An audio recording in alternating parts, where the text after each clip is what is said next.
नमस्कार, आप देख रहे हैं राजधानी लाइव और आपके साथ मैं हूं निशा रौतेला। तो चलिए राजधानी लाइव की शुरुआत करते हैं राजधानी की इस बड़ी खबर के साथ। तो आपको बता दें कि आम आदमी पार्टी के विधायकों ने बुधवार को कहा कि सीबीआई के मुख्यालय के बाहर करीब 2 घंटे तक पार्टी विधायकों ने धरने पर बैठने के बाद भाजपा के ऑपरेशन लोटस के खिलाफ शिकायत को जांच एजेंसी ने स्वीकार कर लिया है। और धरने के बीच ही सीबीआई के कुछ अधिकारी दिल्ली विधानसभा में आपके मुख्य सचेतक दिलीप के पांडे और कालकाजी सीट से विधायक आतिशी को शिकायत दर्ज कराने के लिए एजेंसी परिसर के अंदर ले गए। और आतिशी ने संवाददाताओं से कहा कि हमने आखिरकार शिकायत दर्ज करा ली है और रसीद भी मिली है, और लेकिन ये बहुत दुर्भाग्यपूर्ण है कि जनता के 10 निर्वाचित प्रतिनिधियों को लगभग 2 घंटे सड़क पर इंतजार करना पड़ा और कोई भी अधिकारी हमसे नहीं मिला।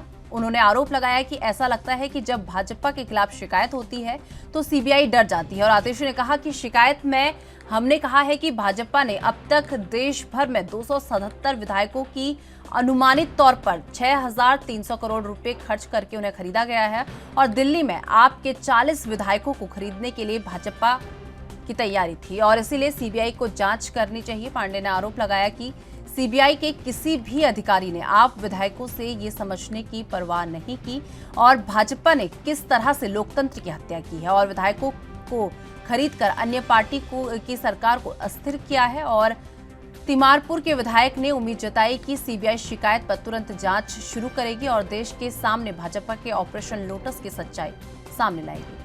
आपने इससे पहले दिन कहा था कि वो सीबीआई निदेशक सुबोध कुमार जायसवाल से मिलकर कई राज्यों में भाजपा द्वारा ऑपरेशन लोटस चलाकर गैर भाजपा सरकारों को गिराने के कथित प्रयास की जांच की मांग करेंगे।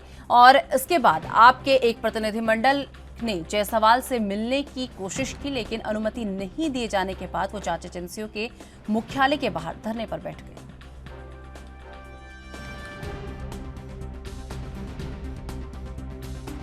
मैं तो ये पूछना चाहती हूँ कि विनय सक्सेना जी सीबीआई की जांच से भाग क्यों रहे हैं, इतना डर क्यों रहे हैं? उनको अभी तक जिस भी मामले में ऐसा लगा है कि कुछ भ्रष्टाचार हुआ है तो उन्होंने कहा इंक्वायरी करो।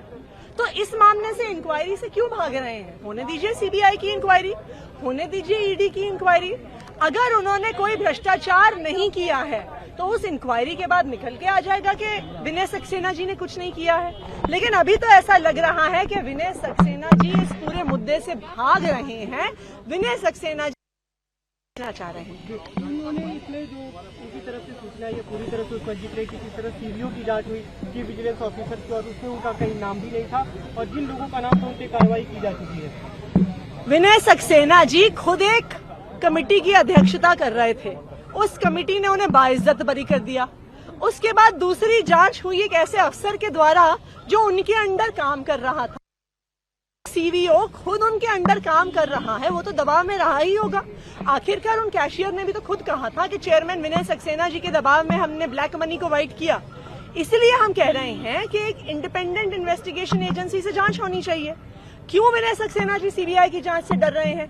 क्यों विनय सक्सेना जी ईडी की जांच से डर रहे हैं? उनका ये भी कहना था कि उसमें जो बात उन्होंने कही है कि 1400 करोड़ का जो आंकड़ा था वो भ्रामक है, इसका कोई आधार नहीं है और आप लोगों ने ऐसे ही। इस खबर पर अधिक जानकारी के लिए हमारे साथ हमारे संवाददाता दिल्ली से राजीव तिवारी हमारे साथ जुड़ चुके हैं। राजीव, जिस तरीके से बात कर ले ऑपरेशन लोटस को लेकर, जो आप विधायक थे वो सीबीआई मुख्यालय पहुंचे और वहां पर उन्होंने जो ऑपरेशन लोटस है उसे लेकर शिकायत दर्ज करा दी है।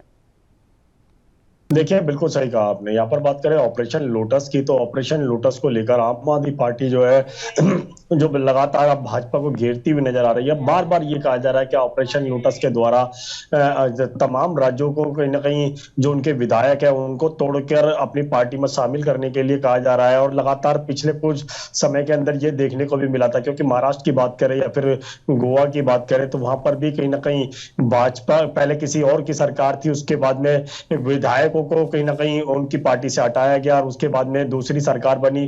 तो कहीं ना कहीं इस तरीके के जो ऑपरेशन लोटस का नाम दिया जा रहा है और यहाँ तक कि ये भी कहा जा रहा है 6,300 करोड़ रुपए से कहीं ना कहीं विधायकों को खरीदा गया। यानी कि अभी तक पूरे देश के अंदर 277 विधायक जो है वो दूसरी पार्टी से खरीद तोड़कर अपनी पार्टी में शामिल किए गए हैं और भाजपा की सरकार बनी है। मगर यहाँ पर जिस तरीके से अब दिल्ली की बात करें तो दिल्ली के अंदर भी लगभग 40 विधायकों को तोड़ने की कोशिश की जा रही है, यानी कि दिल्ली सरकार को भी गिराने की कोशिश की जा रही है।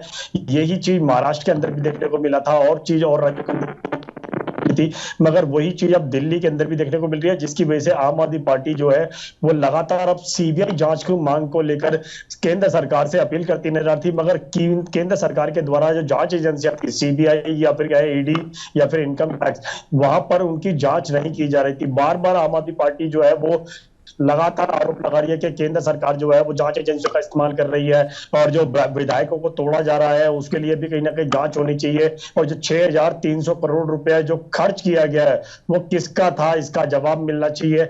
इसको लेकर अब आम आदमी पार्टी जो है वो लगातार सड़कों पर उतरते नजर आ रही है। कल भी सीबीआई मुख्यालय के बाहर जो है वो आम आदमी पार्टी के जो तमाम जो विधायक थे वो मौजूद रहे। सीबीआई अधिकारियों से मिलने की बहुत कोशिश की गई, मगर लगभग 1 से 1.5 घंटे के करीब जो है उनको वेट कराया गया, और वो सड़कों पर ही बैठकर प्रदर्शन करते हुए नजर आए। लगातार कहीं ना कहीं ये मांग की जा रही थी कि सीबीआई अधिकारी जो है वो केंद्र सरकार के इशारे पर उनसे नहीं मिल रहे हैं, मगर लगभग 1 से 1.5 घंटे के बाद में जब अधिकारियों ने उनसे मिले और उसके बाद में उनसे पूछने की कोशिश की कि आप लोग क्यों आए हैं, तो उन्होंने सीधा सीधा जवाब दिया कि आम आदमी पार्टी के तमाम विधायकों ने कि आप सिर्फ इसकी जांच कीजिए, जो 6,300 करोड़ रुपए का जो घोटाला हुआ है, विधायकों को तोड़ा गया है, 277 विधायकों को पूरे देश के अंदर तोड़ा गया है और अपनी पार्टी को सबमिट किया गया है, वो पैसा किसका है और कहां से उसको लिया गया, किस मित्रों के द्वारा से इसका इस्तेमाल किया गया, इसकी जांच होनी चाहिए। मगर जैसे ही आम आदमी पार्टी के कार्यकर्ता नेताओं ने बताया कि जैसे ही उन्होंने भाजपा का नाम लिया, तो भाजपा के नाम सुनते ही सीबीआई अधिकारी जो है वो अपनी कुर्सी छोड़कर चले गए। यानी कि सीधे सीधे कहें तो कहीं ना कहीं भाजपा का दबाव जो है जांच एजेंसियों को पर भी देखने को मिला। मगर यहाँ पर जिस तरीके से काफी जद्दोजहद करने के बाद में, नारेबाजी करने के बाद में कहीं ना कहीं जो एफआईआर जो केस दर्ज था वो जरूर कर लिया गया, शिकायत जरूर ले ली गई है, यहाँ तक कि उसकी स्लिपिंग जो है वो भी दे दी गई है। मगर देखना होगा क्या सीबीआई इसकी जांच करती है या फिर नहीं करती है। मगर आम आदमी पार्टी जो है यानी दिल्ली सरकार जो है वो लगातार कहीं ना कहीं इसकी मांग को उठाती हुई नजर आ रही है, और यहाँ तक कि जो 1400 करोड़ रुपए जो वीके सक्सेना के द्वारा जो नोटबंदी के दौरान पे बदले गए थे, यानी ब्लैक पैसा को व्हाइट किया गया था, उसको लेकर भी अब जांच के लिए कहा जा रहा है। मगर देखना होगा सीबीआई इसको लेकर जांच करती है या फिर नहीं करती है। जी राजीव, वही बात कर ली जाए जिस तरीके से आप विधायक जिस मकसद को लेकर सीबीआई मुख्यालय पहुंचे थे, ऑपरेशन लोटस की जांच की मांग को लेकर वो वहां पर पहुंचे थे, तो कहीं ना कहीं शिकायत दर्ज कर ली गई और उनकी मांग यहां पर मान ली गई। तो क्या उनका प्रदर्शन जो है खत्म हो चुका है, क्योंकि उनका लगातार प्रदर्शन इस चीज को लेकर हो रहा था, क्या प्रदर्शन खत्म हो चुका है कि आगे भी इस तरीके के प्रदर्शन आम आदमी पार्टी के द्वारा देखे जा सकते हैं? देखिए, बिल्कुल सही कहा आपने। यहाँ पर बात करें आम आदमी पार्टी ने जिस तरीके सीबीआई मुख्यालय के बाहर भी प्रदर्शन किया, तो उसके बाहर भी किसी को भी अंदाजा नहीं था कि सीबीआई मुख्यालय के बाहर प्रदर्शन किया जाएगा। मगर आम आदमी पार्टी के सांसद की बात करें, संजय सिंह की बात करें या फिर आतिशी की बात करें, विधायक सौरभ भारद्वाज की बात करें या फिर दुर्गेश पाठक की बात करें, बार बार ये कहा जा रहा है कि जो ऑपरेशन लोटस किया जा रहा है वो दिल्ली सरकार को तोड़ने की कोशिश की जा रही है, और जो 277 विधायक जो खरीदे गए हैं या फिर कहे उनको तोड़ा गया दूसरी पार्टियों से और वो अपनी पार्टी में शामिल किया गया, यानी भाजपा में शामिल किया, तो उसकी कहीं ना कहीं जांच होनी चाहिए। यहाँ पर वीके सक्सेना का भी नाम लिया जा रहा है, क्योंकि इसकी जो शिकायत थी पहले वीके सक्सेना से की गई थी। ये कहा गया था कि आप जांच एजेंसियों से इसकी जांच करवाई जाए, मगर वीके सक्सेना ने भी उनकी बात का गौर नहीं किया।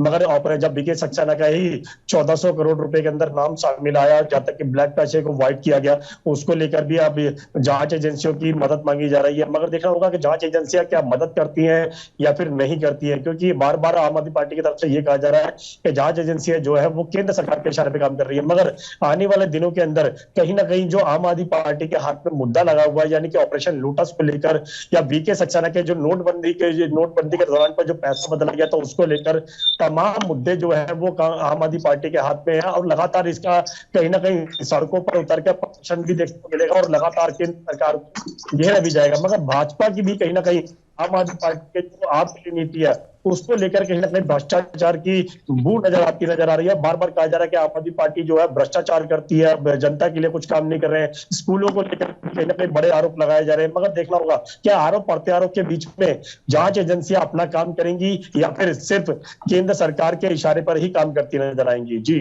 चलिए राजीव, बहुत बहुत धन्यवाद हमारे साथ जुड़ने के लिए और ये तमाम जानकारी हमारे साथ साझा करने के लिए। तो आपको बता दें कि उत्तर प्रदेश के मुख्यमंत्री योगी आदित्यनाथ आज बेंगलुरु के बाहरी इलाके में स्थित श्री धर्मशाला मंजुनाथेश्वर प्राकृतिक चिकित्सा और यौगिक विज्ञान संस्थान के क्षेम1 नामक एक स्वास्थ्य केंद्र का उद्घाटन करेंगे। आपको बता दें, बेंगलुरु की अपनी यात्रा के तहत योगी एक विशेष विमान से करीब 11:30 बजे यहां पहुंचेंगे और फिर हेलीकॉप्टर से नेलामंगला में स्थित SDMINYS परिसर के लिए उड़ान भरेंगे। आपको बता दें, उत्तर प्रदेश के मुख्यमंत्री इस दौरान संस्था के प्रमुख धर्माधिकारी वीरेंद्र हेगड़े से विभिन्न मुद्दों पर चर्चा भी करेंगे। हेगड़े राज्यसभा सदस्य भी हैं और इसके बाद योगी क्षेम1 का भी उद्घाटन करेंगे। योगी संस्थान में करीब आपको बता दें 2 घंटे रुकेंगे और इस मौके पर कर्नाटक के मुख्यमंत्री बसवराज बोमई और आदि चुनानागिरी मठ के संत निर्मलानंद नाथ भी इस अवसर पर मौजूद रहेंगे। उत्तर प्रदेश के मुख्यमंत्री का ये दौरा प्रधानमंत्री नरेंद्र मोदी के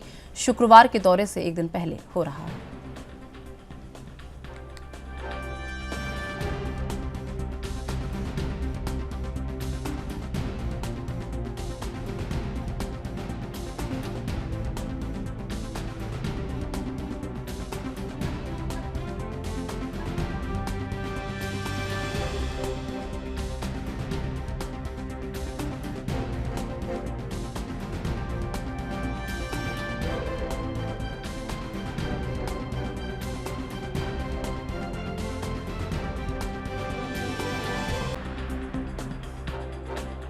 योगी आदित्यनाथ कर्नाटक दौरे पर हैं और उनके दौरे को लेकर तमाम तरीके की तैयारियां जो हैं पूरी कर ली गई हैं।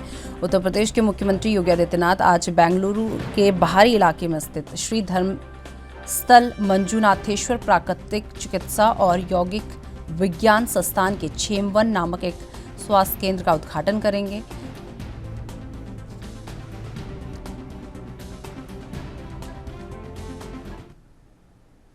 इस खबर पर अधिक जानकारी के लिए हमारे संवाददाता लखनऊ से जितेंद्र चौहान हमारे साथ लाइव जुड़ चुके हैं। जितेंद्र, सीएम योगी आदित्यनाथ आज कर्नाटक दौरे पर रहने वाले हैं, एक बार उनके दौरे को लेकर पूरी अपडेट।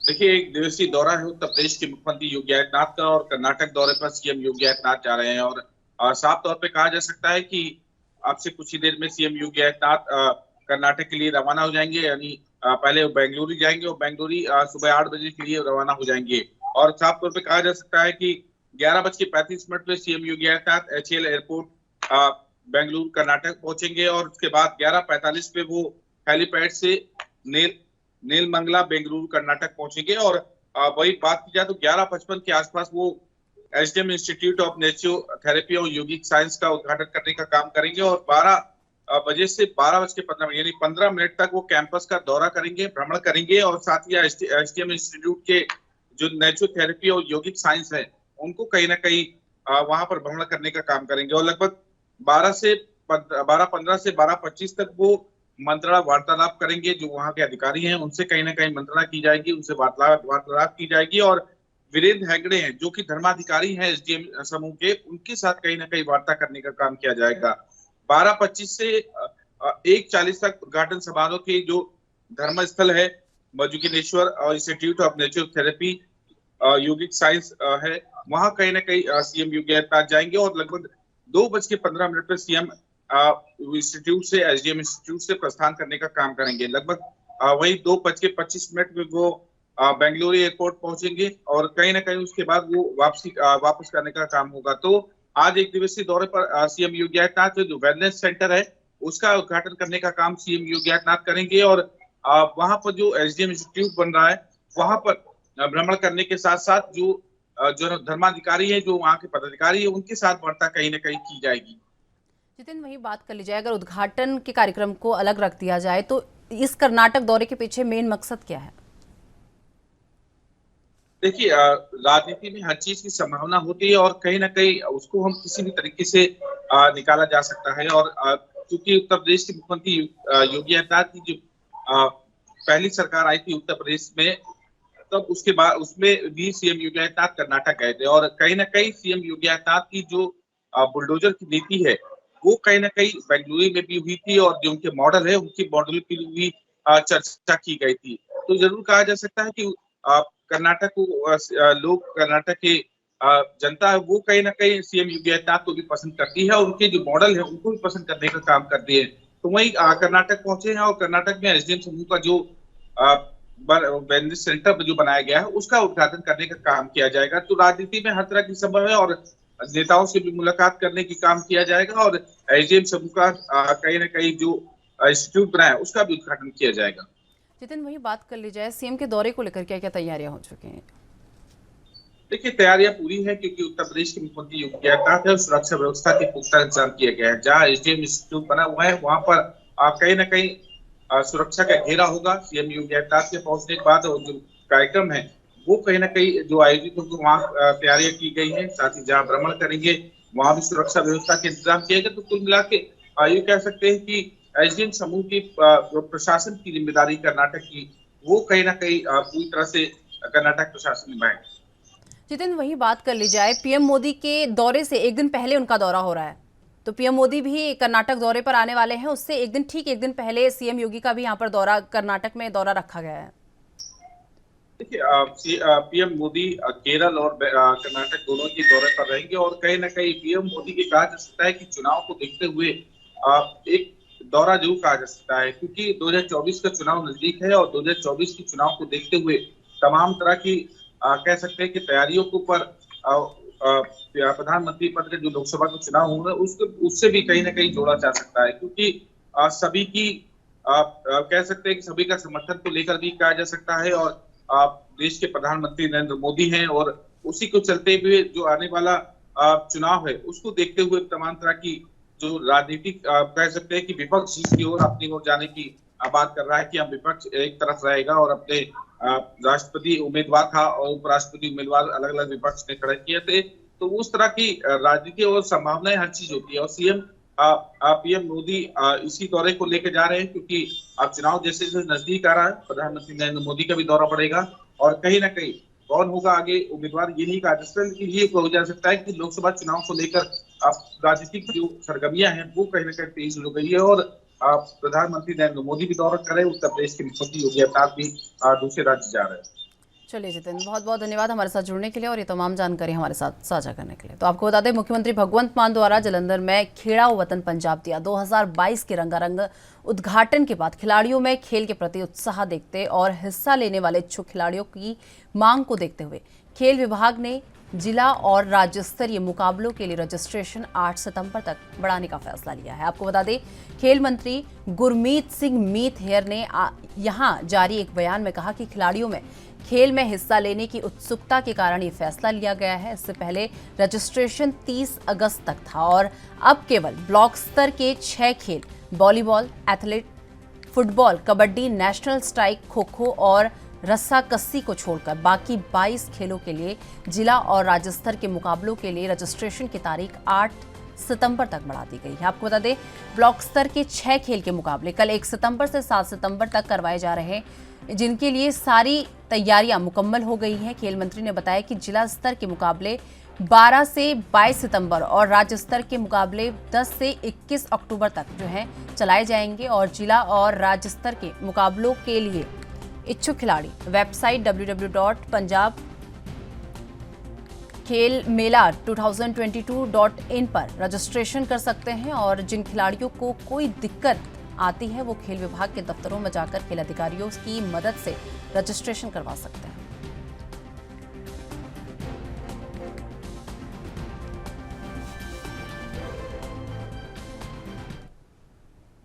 इस खबर पर अधिक जानकारी के लिए हमारे साथ हमारे संवाददाता चंडीगढ़ से हमारे साथ अमित कुमार हमारे साथ जुड़ चुके हैं। अमित, जिस तरीके से आज पंजाब में खेलों का आगाज आज हो चुका है, ब्लॉक स्तरीय खेलों का आगाज जो है आज से शुरू हो चुका है, एक बार इस खेलों को लेकर पूरी अपडेट। अगर हम बात करें कि आज से हम कहें कि 1 सितंबर से पंजाब में खेल वतन पंजाब गेम शुरू हो जाएगा, जिसमें हम कह सकते हैं कि मल्टीपल लेवल्स पे अलग अलग ब्लॉक स्तर हो गया, नेशनल लेवल हो गया, अलग अलग लेवल्स पे हम कह सकते हैं कि स्पोर्ट्स खेले जा रहे हैं, अलग अलग गेम की शुरुआत की जा रही है। इसी कड़ी में जहां हम कह सकते हैं कि 30 अगस्त तक पहले रजिस्ट्रेशन होनी थी, उस रजिस्ट्रेशन को बढ़ाकर 8 अगस्त तक कर दिया गया है, क्योंकि लोगों में और बच्चों में, एथलीट्स में उत्साह काफी ज्यादा देखने को मिला। पर इसमें हम कह सकते हैं कि कुछ खेलों पर 6 खेल हैं जिनकी बेसिकली बात करें, volleyball, athletics, football, kabaddi, national style, kho kho और रस्साकशी को छोड़ के बाकी बची हुई 22 खेलों की रजिस्ट्रेशन 8 तारीख से है। और ये खेल इसलिए छोड़ेंगे क्योंकि इनके लिए टूर्नामेंट्स या फिर मैचेस होने 1 से 7 सितंबर तक, यानी कि ये सभी खेल आज से शुरू हो चुके हैं, इन सबके टूर्नामेंट्स आज से स्टार्ट हो चुके हैं। पर क्योंकि और अभी भी लोगों में उत्साह है, अभी भी लोग लगातार रजिस्ट्रेशन करा रहे हैं, और उसके बाद भी अगर हम कहें कि रजिस्ट्रेशन की दिन पूरे होने के बाद भी लगातार रिक्वेस्ट आती रही कि डेट बढ़ाई जाए, तो उसके बाद उन सब चीजों को देखते हुए पंजाब सरकार की तरफ से इनकी डेट फिर एक्सटेंड कर दी गई है और इनको 8 सितंबर तक सीधे तौर पे एक्सटेंड किया गया। पर 6 गेम्स को छोड़ना पड़ा क्योंकि इनकी जो टूर्नामेंट है 1 से 7 सितंबर के बीच में है। तो इस चीज को देखते हुए जो 8 सितंबर तक रजिस्ट्रेशन है, तो इन 6 गेम्स को छोड़कर ये मेजर स्टेप उठाए गए हैं। जी अमित, वहीं बात कर ली जाए, जिस तरीके से ब्लॉक स्तरीय खेल जो है शुरू हो चुके हैं, तो इसे लेकर खेल मंत्री का क्या कुछ कहना है?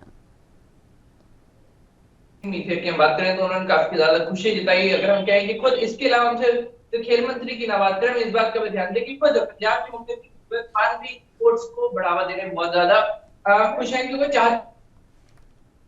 स्पोर्ट्स की तरफ जाए। वो चाहते हैं कि नशे चाहते हैं कि किसी भी गलत गतिविधि से वो दूर होकर पंजाब का यूथ सेहत खेलों की तरफ जाए। और इसका सीधा एग्जांपल उन्होंने खुद दिया था कि जिस दिन 29 अगस्त को, जिस दिन हम कह सकते हैं कि राष्ट्रीय खेल दिवस था, उस दिन ही खेल वतन पंजाबियां की शुरुआत हुई थी। और खुद मुख्यमंत्री भगवंत मान ने भी खिलाड़ियों के बीच में जाके वॉलीबॉल खेली, तो उन्होंने खुद को बीच में रखा था, खुद रिप्रेजेंटेटिव के तौर पर पहुंचे थे। तो एक अपनी तरफ से उन्होंने एक मेजर, अगर हम कहें कि हिस्सेदारी दिखाई थी, ताकि ज्यादा से ज्यादा यूथ जो उनको फॉलो करता है, जो उनको आइकॉन मानता है, वो इन गेम्स में हिस्सा ले। और इसके अलावा हम कह सकते हैं कि जो हमारे ओलंपिक विजेता है उनको बुलाया गया था, ताकि जो उनको आइकॉन मानते हैं, जो उनको फॉलो करते हैं, उनकी जगह इंडिया को या पंजाब को नेशनल लेवल पर रिप्रेजेंट करना चाहते हैं, वो खुद को आगे आए और खुद इन गेम में हिस्सा ले। जी अमित, वही बात कर ली जाए, जिस तरीके से एक बहुत अच्छी पहल पंजाब सरकार द्वारा चलाई गई है बच्चों को खेलों में आगे बढ़ाने के लिए, प्रोत्साहन करने के लिए, और कहीं ना कहीं शराब और ड्रग्स जैसी चीज़ों से उनका ध्यान मोड़ने के लिए बहुत अच्छी पहल यहाँ पर चलाई गई है। तो इसी बीच जो खिलाड़ी इन खेलों में प्रतिभाग कर रहे हैं, उनका क्या कुछ कहना है?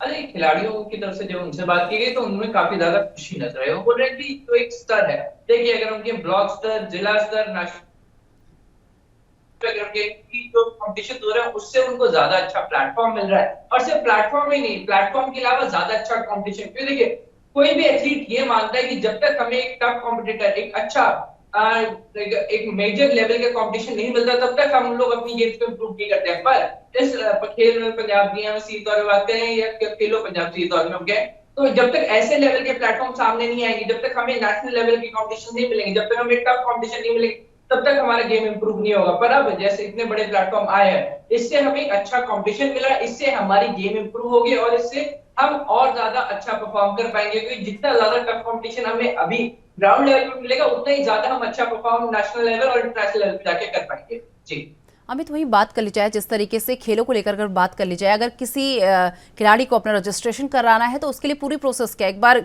रजिस्ट्रेशन को लेकर ऑनलाइन पूरी प्रोसेस क्या है, उसे बता दें।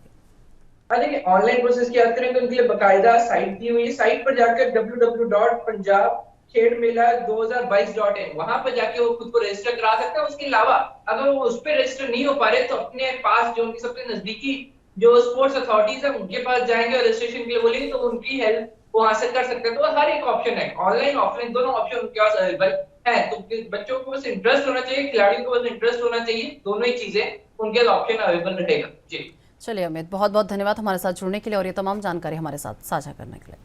तो आपको बता दें कि महाराष्ट्र समेत देश भर में गणेश उत्सव की धूम है और गणेश चतुर्थी के दिन पूर्व मुख्यमंत्री और शिवसेना पार्टी प्रमुख उद्धव ठाकरे परिवार समेत लाल बाग के राजा के दर्शन के लिए पहुंचे। आपको बता दें कि मंगलवार बुधवार की आधी रात से ही लाल बाग के राजा के दर्शन के लिए गणेश भक्तों की लाइन लगी हुई है और कोरोना काल में 2 सालों से बेहद ही संयमित तरीके से त्योहारों और उत्सव मनाए गए हैं। और आपको बता दें 2 सालों के बाद त्योहारों में रौनक लौटी है। उद्धव ठाकरे भी पत्नी रश्मि ठाकरे और बेटे आदित्य ठाकरे और तेजस ठाकरे के साथ मुंबई के लाल बाग के राजा के दरबार पहुंचे। लाल बाग के राजा के अलावा आपको बता दें कि ठाकरे परिवार जो है चिंतामणि गणेश के दर्शन के लिए भी पहुंचा और इसके अलावा ठाकरे परिवार गणेश गली के मुंबई के राजा के दरबार में भी पहुंचा और इन प्रसिद्ध गणपति बाबा के दर्शन के लिए लोग देश के दूर दूर इलाकों से यहां पर पहुंच रहे हैं। आपको बता दें पहले ही दिन दर्शन के लिए गणेश भक्त टूट पड़े और ऐसे में बप्पा के दरबार में भक्तों की भीड़ पूरे 10 दिनों तक रहती है। और लाल बाग के राजा की बात करें तो आम जनता ही नहीं, इसमें खास नेता और अभिनेता भी यहां दर्शन के लिए बड़ी संख्या में पहुंचते हैं और उद्धव ठाकरे भी परिवार समेत बप्पा का आशीर्वाद लेने यहां पहुंचे। लालबाग के राजा सार्वजनिक गणेश पूजा समिति ने बड़े बड़े नेताओं और अभिनेताओं और अन्य वीआईपी लोगों के दर्शन के लिए पर्याप्त इंतजाम कर रखे हैं और इसके अलावा यहां पुलिस सुरक्षा का भी कड़क बंदोबस्त किया गया है। जरूरत पड़ने पर यहां एम्बुलेंस और अन्य सुविधाओं का भी इंतजाम रखा जाता है। और आपको बता दें, अब से अगले 10 दिनों तक राजनीतिक परिवारों और बॉलीवुड कलाकारों का लालबाग के राजा के दरबार में आने का सिलसिला बरकरार रहेगा।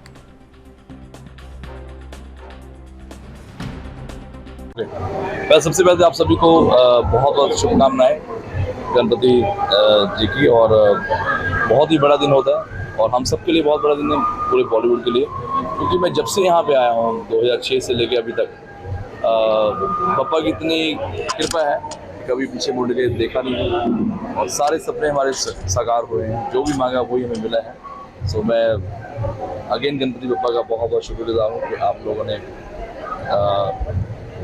अगेन गणपति पापा का बहुत बहुत शुक्रगुजार हूँ कि इतना कुछ दिया है और मांगने की जरूरत नहीं पड़ी कभी। मैं 2 साल के बाद आना हो रहा है। ये थॉट जब आप निकल रहे थे घर के लिए, तब किस तरह? नहीं, एक्चुअली मैं जब भी आता था, मैं हमेशा गणपति घर पे रखता हूँ, अभी भी रखा है और यहाँ आके अच्छा लग रहा है, एक सुकून मिलता है, आशीर्वाद दें और हर टाइम कोशिश करते हैं कि सिद्धिविनायक जाए और जाते रहते हैं। जैसे कि मैंने बोला कि सबकी जो मुरादें हैं पूरी होती हैं। आई थिंक इंडस्ट्री का ऐसा कोई director, singer, actor, writer, composer, producer नहीं होगा जिनको पापा ने अपने आशीर्वाद से नवाजा ना हो। सो बिन मांगे मोती मिलते हैं यहाँ पे। पहले सुना था, अब तो आपके सामने ही है कि इतने सालों से मैं गाता आ रहा हूँ और बहुत आशीर्वाद है पापा का और मैं चाहता हूँ यही कृपा हम सब पे बनी रहे। आप वैसे पंडाल बहुत लगते हैं, लेकिन पूछना नहीं चाहिए, लेकिन सवाल ये वाजिब बनता है कि कुछ खास आपका कुछ इनके साथ कनेक्शन है, अंधेरी के राजा के साथ, या आपकी कुछ अलग भावनाएं हैं? मैंने जैसे बताया कि बिन मांगे मोती मिले, मांगे मिले ना भी। तो जब भी आप सिद्धिविनायक जाएं कभी भी, बहुत सारे मेरे दोस्तों ने ऐसा बोला था, आप जाओ आपकी मुरादें पूरी होती हैं और अभी तो मांगने की जरूरत नहीं है। इतना कुछ दिया है, इतना कुछ दिया है, मेरी उम्मीद से बढ़कर, मेरी औकात से बढ़कर इतना कुछ मुझे मिला है। तो आई डोंट थिंक मुझे और कुछ चाहिए, बस आशीर्वाद, सुख शांति और हमारा पूरा मुंबई का। हर साल गणपति का आगमन जैसे होता है वैसे इस साल भी हमारे घर में गणपति बाप्पा का आगमन हुआ है। हम सब इंतज़ार करते रहते हैं कि हर साल गणपति का जब त्यौहार आता है, गणपति के बाप्पा का जब आगमन होता है, पूरे 10 दिन तो बड़े हर्षोल्लास से और आनंद से पूजा अर्चा करके गणपति बाप्पा को प्रार्थना हम करते हैं। वैसे ही आज हमने पिछले 45-50 साल से भी ज़्यादा हमारे पिताश्री स्वर्गीय शंकरराव जी चौहान, मेरी माताजी कुसुमताई, इन्होंने जैसे गणपति का स्थापना हमारे घर में हर साल होती थी, वैसे ही परंपरा हम लोगों ने कायम रखी है और आज गणराया की यहाँ पर स्थापना हुई है, पूजा हुई है।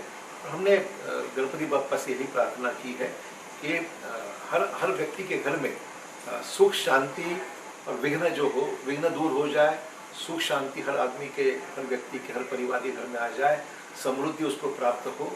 और वैसे ही जागतिक तौर पे हो, देश में हो, महाराष्ट्र में हर व्यक्ति के घर में गणपति बाप्पा उसके विघ्न दूर करे, हमारे सब के विघ्न दूर करे और बड़ी खुशियों के साथ में आने वाला समय हम सब मिलकर बिताए, पारिवारिक सुख हो, आनंद हो।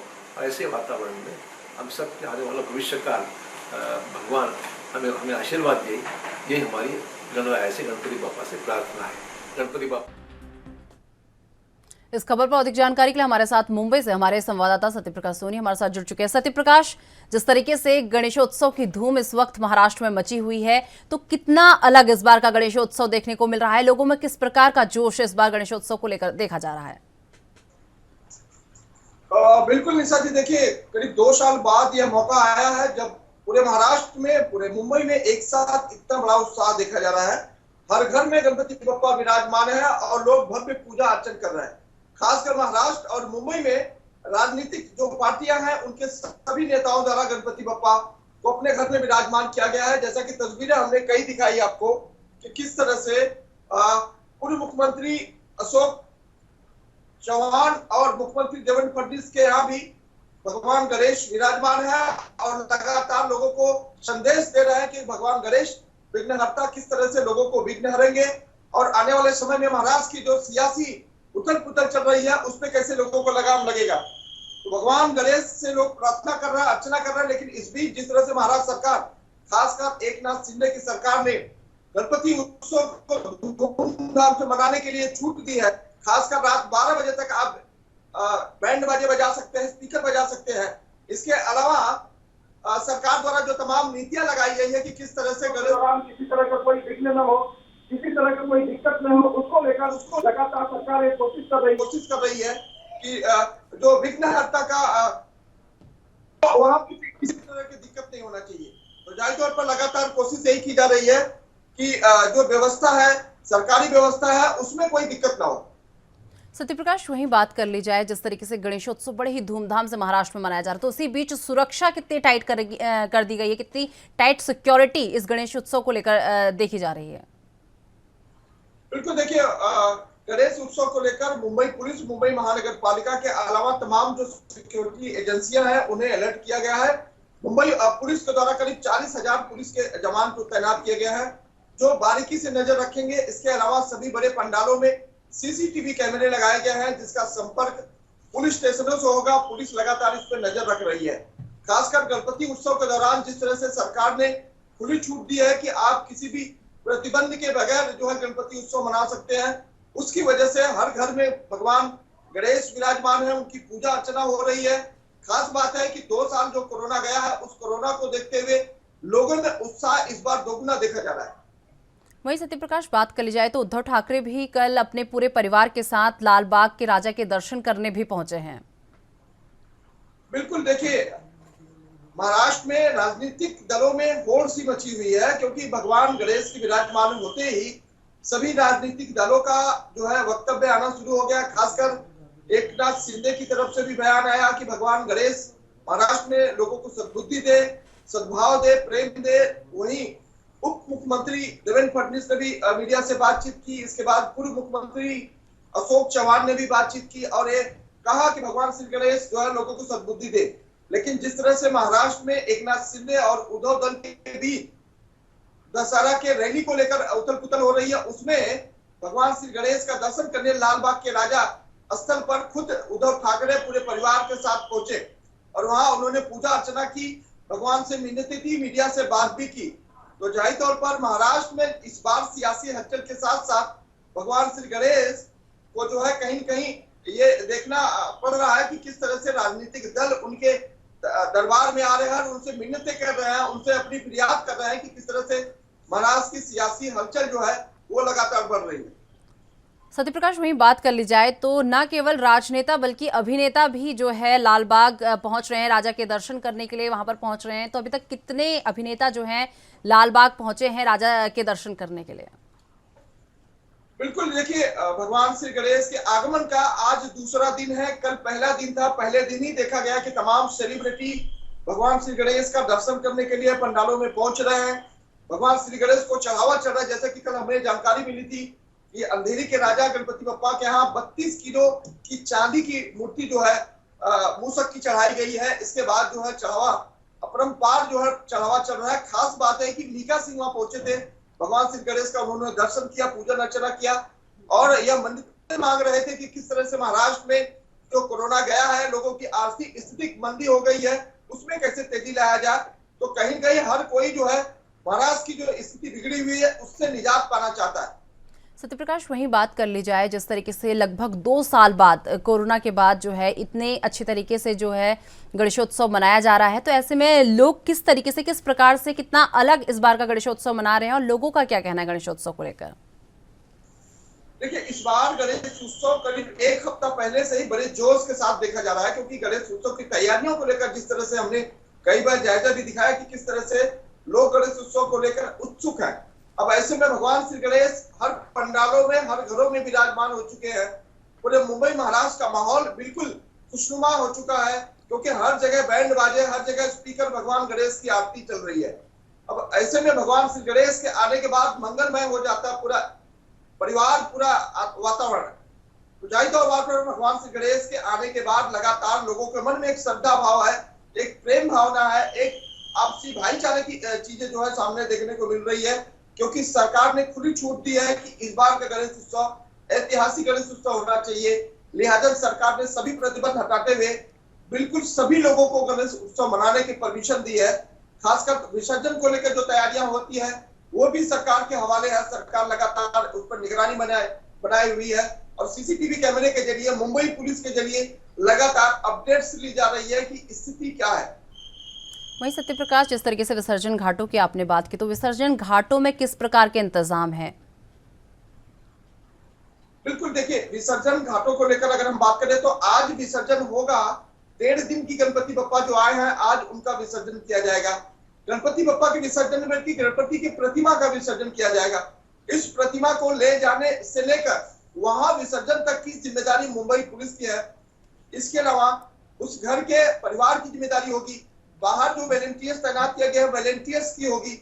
यानी कि सभी लोगों को जिम्मेदारी दी गई है कि भगवान श्री गणेश विघ्नहर्ता को किस तरह से उनकी प्रतिमा को आखिरी दम तक जो है, जब तक विसर्जित नहीं हो जाती है तब तक हर किसी की जिम्मेदारी होती है।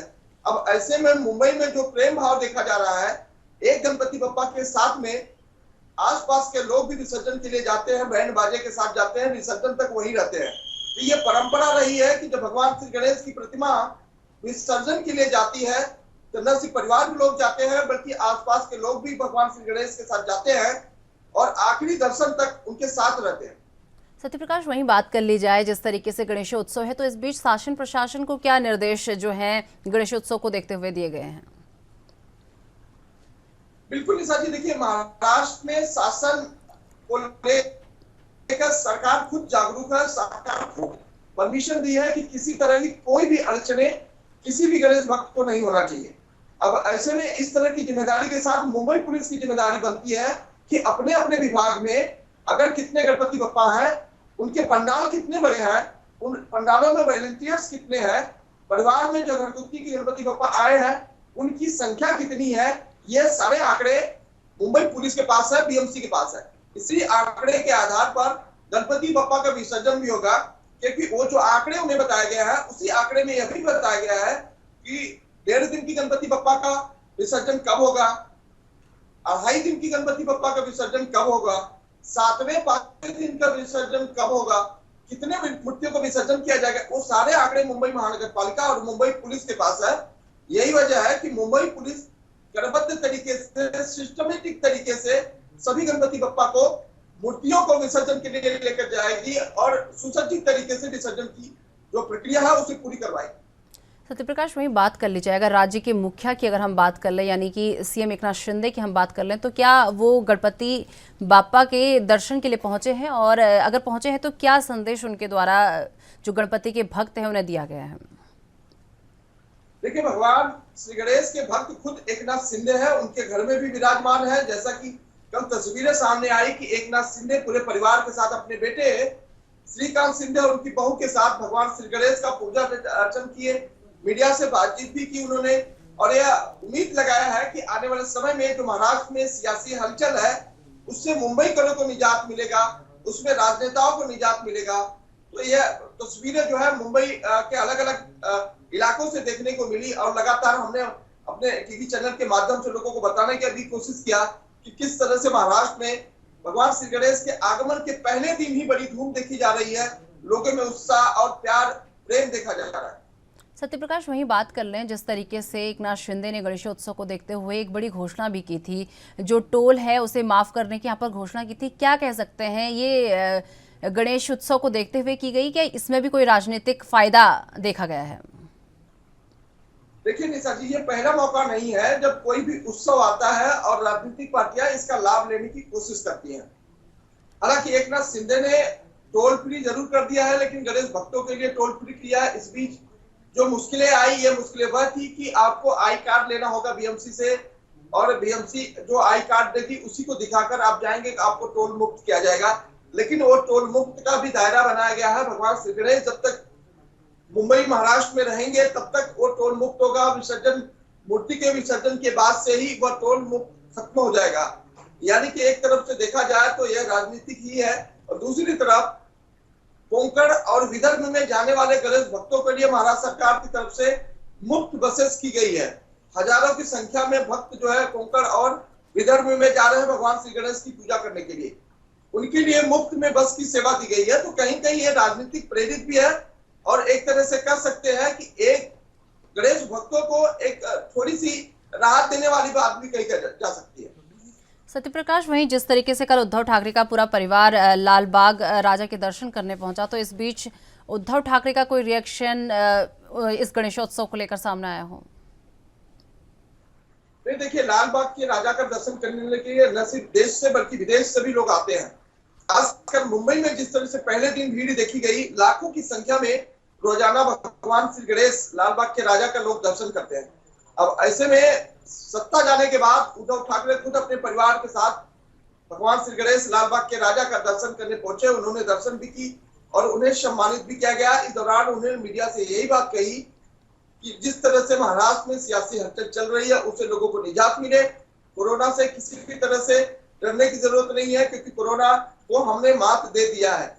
यानी कि जो वैक्सीनेशन हुआ है वो एक संजीवनी की तरह लोगों के लिए काम कर रहा है कि किस तरह से वैक्सीन लेने के बाद लोगों की जो जीवन को खतरा था वो कहीं कहीं खतरा टला हुआ। तो जाहिर तौर पर भगवान श्री गणेश से सब यही प्रार्थना कर रहे हैं कि महाराष्ट्र मुंबई में प्रेम, सद्भाव और सब लोग स्वस्थ रहें।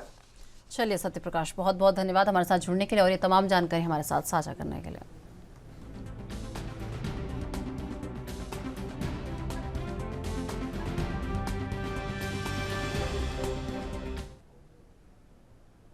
हिमाचल प्रदेश के मुख्यमंत्री जयराम ठाकुर आज दिल्ली दौरे पर रहेंगे। सुबह मुख्यमंत्री जयराम ठाकुर दिल्ली के लिए रवाना होंगे और दिल्ली दौरे के दौरान सीएम जयराम ठाकुर की प्रधानमंत्री नरेंद्र मोदी से मुलाकात की संभावना भी जताई जा रही है और इस मुलाकात में प्रधानमंत्री के हिमाचल दौरे को लेकर चर्चा होने की उम्मीद है। प्रधानमंत्री का सितंबर महीने में हिमाचल आने का कार्यक्रम है और विधानसभा चुनाव से पहले उनका ये दौरा काफी अहम माना जा रहा है। इसके अलावा आपको बता दें, सीएम भाजपा के राष्ट्रीय अध्यक्ष जेपी नड्डा से भी मुलाकात कर सकते हैं और केंद्रीय नेताओं के हिमाचल दौरे पर चर्चा कर सकते हैं। मुख्यमंत्री जयराम ठाकुर हाल ही में 6 और 7 अगस्त को भी दिल्ली दौरे पर गए थे और दिल्ली दौरे के दौरान मुख्यमंत्री वीरवार को दिल्ली पहुंचेंगे और आपको बता दें उसके बाद केंद्रीय नेताओं से यहां पर मुलाकात भी उनके द्वारा की जाएगी और उसके बाद अधिकारी मीटिंग में भी वो भाग लेंगे।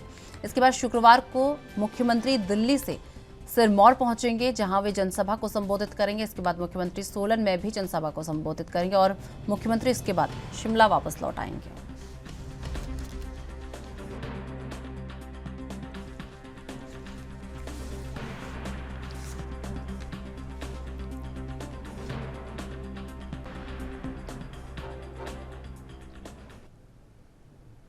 इस खबर पर अधिक जानकारी के लिए हमारे साथ हिमाचल से हमारी ब्यूरो चीफ टीना ठाकुर जी हमारे साथ जुड़ चुकी है।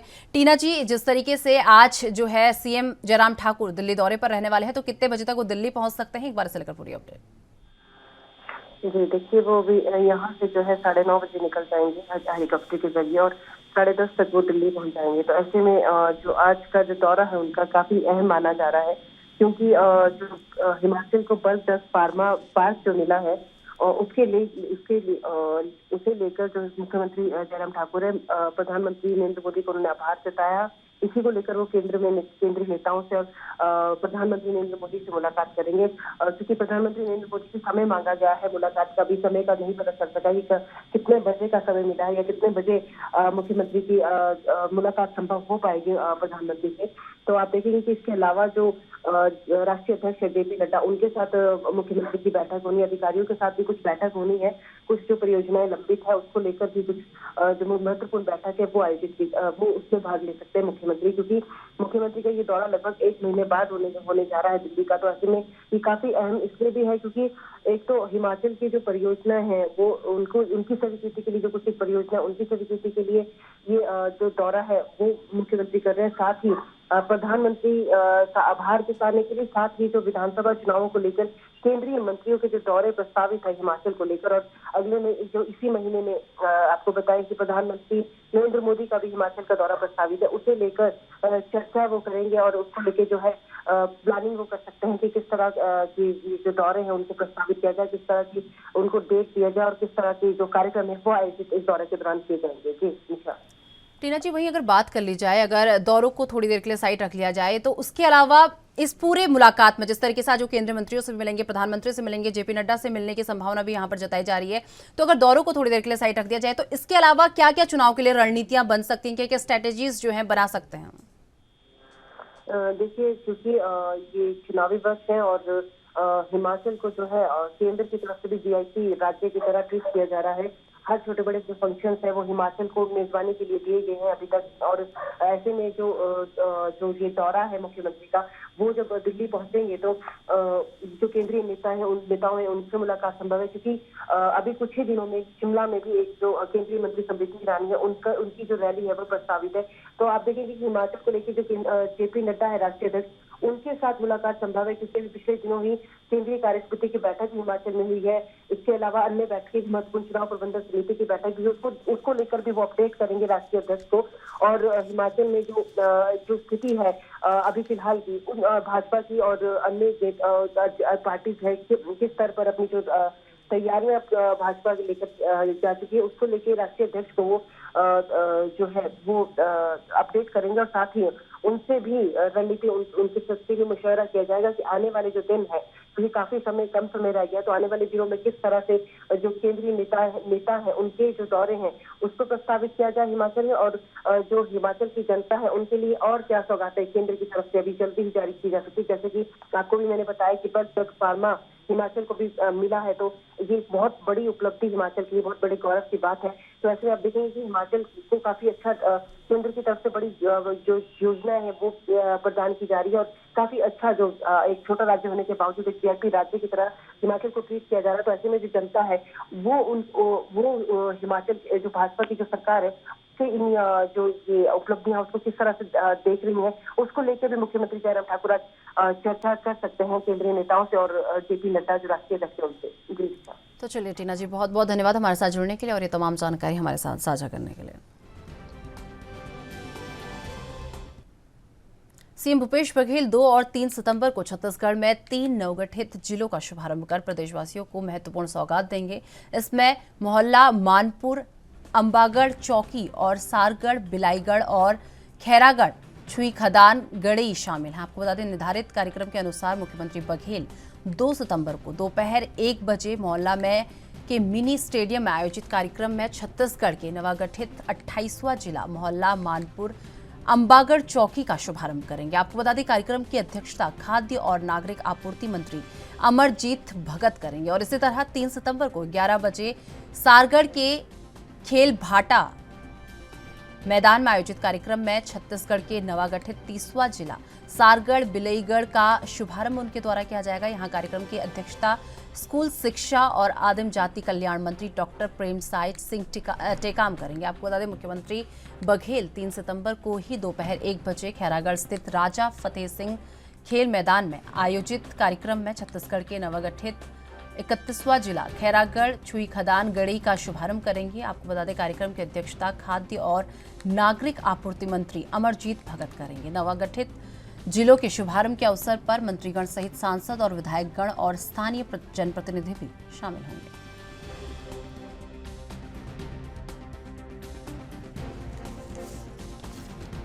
तो आपको बता दें कि सीएम भूपेश बघेल एक बहुत बड़ी सौगात जो है छत्तीसगढ़ वासियों को देने जा रहे हैं और 3 जिलों का यहां पर शुभारंभ उनके द्वारा किया जाएगा। 2 और 3 तारीख को बड़े स्तर पर जो है कार्यक्रम रखे गए हैं और कल और परसों सीएम भूपेश बघेल इन जिलों का शुभारंभ कर देंगे।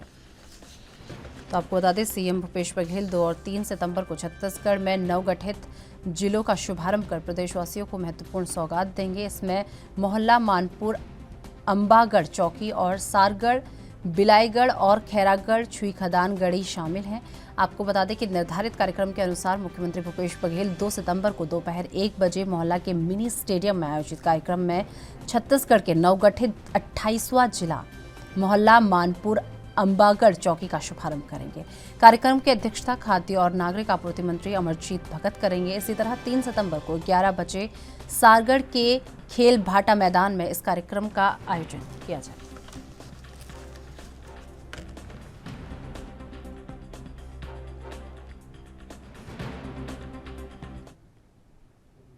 इस खबर पर अधिक जानकारी के लिए हमारे साथ छत्तीसगढ़ से हमारे ब्यूरो चीफ स्वाति कौशिक जी हमारे साथ जुड़ चुके हैं। स्वाति जी, जिस तरीके से बात कर ली जाए तो सीएम भूपेश बघेल छत्तीसगढ़ वासियों को एक बड़ी सौगात देने जा रहे हैं, जिलों को लेकर एक बड़ी सौगात देने जा रहे हैं, तो सबसे पहले तो इसे लेकर एक अपडेट।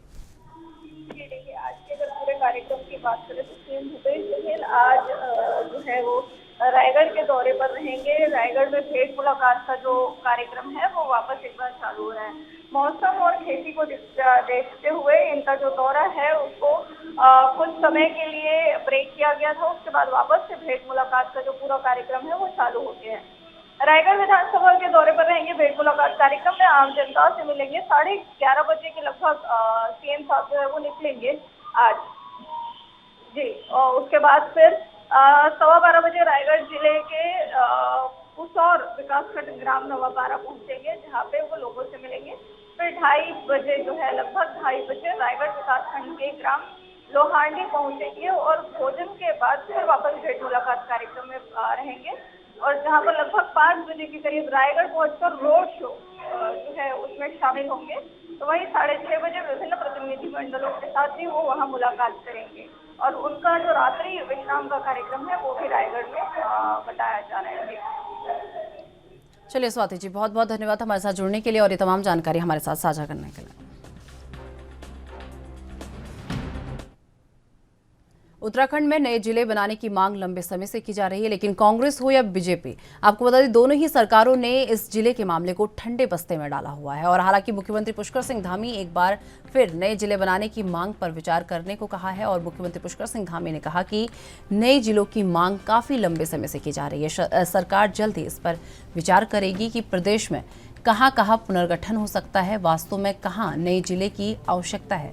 इस बारे में सभी जनप्रतिनिधियों से बात की जाएगी। इस दिशा में चर्चा करने आगे इसे बढ़ाया जाएगा। और वहीं मुख्यमंत्री पुष्कर सिंह धामी के इस बयान के बाद कांग्रेस के वरिष्ठ नेता और पूर्व सीएम हरीश रावत की भी प्रतिक्रिया सामने आई है। आपको बता दें हरीश रावत ने कहा कि भर्ती घोटालों से बीजेपी सरकार की नींव हिल गई है, और इसीलिए अब वो केवल ध्यान हटाने के लिए नए जिले बनाने और कॉमन सिविल कोड और भू कानून जैसे शगुफा छोड़ रहे हैं, और बीजेपी का मकसद भर्ती घोटाले और अन्य घोटालों से ध्यान हटाना है। आपको बता दें कि उत्तराखंड विधानसभा चुनाव 2022 में भी नए जिलों को बनाने का मुद्दा काफी जोरों शोरों से उठा था, लेकिन चुनाव खत्म होते ही ये मामला फिर से दब गया। करीब 2 दशक पहले यूपी के पहाड़ी हिस्सों को अलग करके बने उत्तराखंड में फिलहाल 13 जिले हैं।